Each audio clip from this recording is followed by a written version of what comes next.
राहुल की गाड़ी कल रात अचानक खराब हो गई थी। वो थका हारा अपने दोस्त के साथ था, लेकिन दोस्त की गाड़ी आगे निकल चुकी थी। पास की बस स्टॉप पर रात का आखिरी बस ही मिल सकती थी। सो राहुल ने सोचा, बस वही रुकेगी, चलो वहीं इंतजार करते हैं। बाहर सड़क सुनसान थी। रात का समय लगभग 1:30 बजे और आसपास सिर्फ धुंध और खामोशी। एक तरफ टूटी फूटी स्ट्रीट लाइट टिमटिमा रही थी, दूसरी तरफ ठंडी हवा उसकी ठोड़ी और कानों पर थपथपा रही थी। आसपास न कोई इंसान, न कोई आवाज। थोड़ा समय बीता और राहुल ने सोचा, शायद बस कहीं और फंसी होगी। उसने फोन निकाला, नेटवर्क बिल्कुल नहीं। दोस्त को कॉल करना व्यर्थ था। बस स्टैंड पर उसने एक पुराने बुझी हुई बेंच पर बैठने का फैसला किया। घंटे भर बाद भी कोई आवाज नहीं थी। फिर उसने देखा, दूर से एक लाल पीली प्रकाश की लकीर आती दिखी। हृदय की धड़कन तेज हुई। आ रही होगी बस, उसने सोचा और खड़ा हो गया। जैसे ही प्रकाश पास आया, उसके दिल को कुछ अजीब सी ठंडक महसूस हुई, जैसे हवा में कोई व्याकुल आत्मा स्वरी आवाज में सांसें ले रही हो। प्रकाश एक बस की रूप ले चुका था, पुरानी धूल जमी हुई बस, जिसकी खिड़कियां धुंधली थीं। बस के दरवाजे खुले, ना ड्राइवर नजर आया, ना कंडक्टर। बस बिल्कुल खाली दिख रही थी। राहुल की होठ कांप रहे थे, मगर थकावट और उम्मीद ने हिम्मत दी। उसने सोचा, शायद ये आखिरी बस है, चलो इसे पकड़ूं। वह कदम बढ़ाकर बस में चढ़ा। जैसे ही वो कदम रखा, दरवाजे अपने आप जोर से बंद हो गए। 8 सीटों की तरह की धुंधली सीटें, टूटी फूटी लाइट्स और चारों ओर अजीब अजीब साए। बस के अंदर एक कुछ मतिभ्रम सा माहौल था। राहुल ने धीरे से सीट पकड़ी।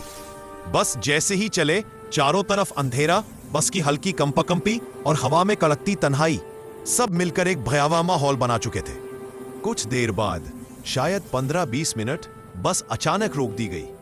राहुल खिड़की से बाहर झांका। जो सड़क थी वो अब और सुनसान थी। कोई घर, कोई दुकान, कुछ भी नहीं। सिर्फ एक छोटी सी मिट्टी की पगडंडी, जिसके किनारे पेड़ खड़े थे। ठंडी हवा पेड़ों की पत्तियों से टकरा रही थी और एक हल्की गूंज, जैसे कोई बार बार सांस ले रहा। राहुल ने डर के मारे अपनी सांसें रोकी। तभी बस की गलियारे से एक सुस्त सहनशील आवाज आई, आओ। आवाज इतनी धीमी थी कि शायद अगर तूफान न चले होता तो भी सुनी नहीं जाती। राहुल के शरीर में सिहरन दौड़ गई, लेकिन वो हिल नहीं पाया। वो चुपचाप अपना हाथ थामे रहा। अचानक बस की लाइट पूरी तरह से बुझ गई। अब उसके चारों तरफ काले साये थे। अचानक एक साया, बहुत बड़ा, बदसूरत, मानवीय नहीं लगता, धीरे धीरे उस सीट के पास आया जहां राहुल बैठा था। उसकी आंखें, या जो हो सकते थे, लाल रक्तिम चमक रही थी। साया स्थिर हुआ, फिर उसकी आवाज फिर से आई, लेकिन अब वो मानवीय स्वर में नहीं थी, बल्कि गर्जना जैसी। आ जाओ। राहुल ने चिल्लाने की कोशिश की, लेकिन आवाज नहीं निकल रही थी। सांस रुक चुकी थी, पूरा शरीर कांप रहा था। बस का दरवाजा पीछे से खुला, लेकिन कोई कंडक्टर नहीं, केवल वही गर्जनाहट। फिर अचानक बस की खिड़की से एक तेज सी रोशनी चमकी। उस साये ने कांपते हुए अपनी लाल आंखें बंद कर ली। बस भीतर से हिलने लगी। सीटें, दीवारें, सब झल्ला रहे थे। राहुल को ऐसा लगा कि बस कभी पूरी तरह खिसक जाएगी। उसकी दुनिया अचानक धुंधली हो गई। फिर सब कुछ शांत हो गया। बस रुक गई, लाइट वापस आ गई और बस बिल्कुल खाली खड़ी थी। खिड़कियों से चांदनी की हल्की किरण आ रही थी। राहुल बाहर उतर आया। ठंड की हवा ने जैसे उसका चेहरा थपकी दी हो। उसने पिछली सीटों की ओर देखा, कोई नहीं, बस अंदर खाली। दूर से टिमटिमाती स्ट्रीट लाइट दिखी। वो वही सड़क थी जहां पहले खामोशी थी।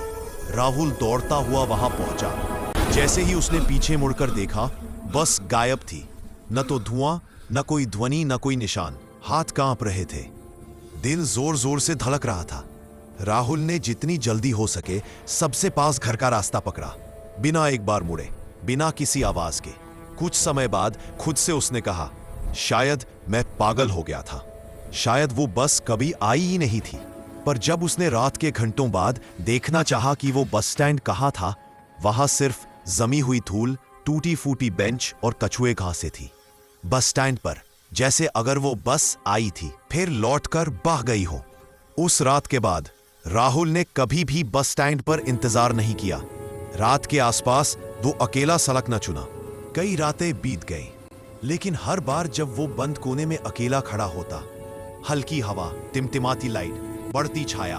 उसका दिल फिर जोर से धड़कने लगता है। वो जानता है कि उस रात उसने जो देखा था वो कोई बस्ती नहीं थी, वो कोई सपना नहीं था। बस के उस साये की लाल चमकती आंखें, वो गर्जनाहट, वो विस्थापित लापरवाही सब याद आते हैं। और वो डर कि वो बस फिर आ सकती है, क्योंकि उस रात बस सिर्फ एक साधारण बस नहीं थी, वो एक रास्ता थी, निर्दय, गहरा और वापस लौटने वाला नहीं।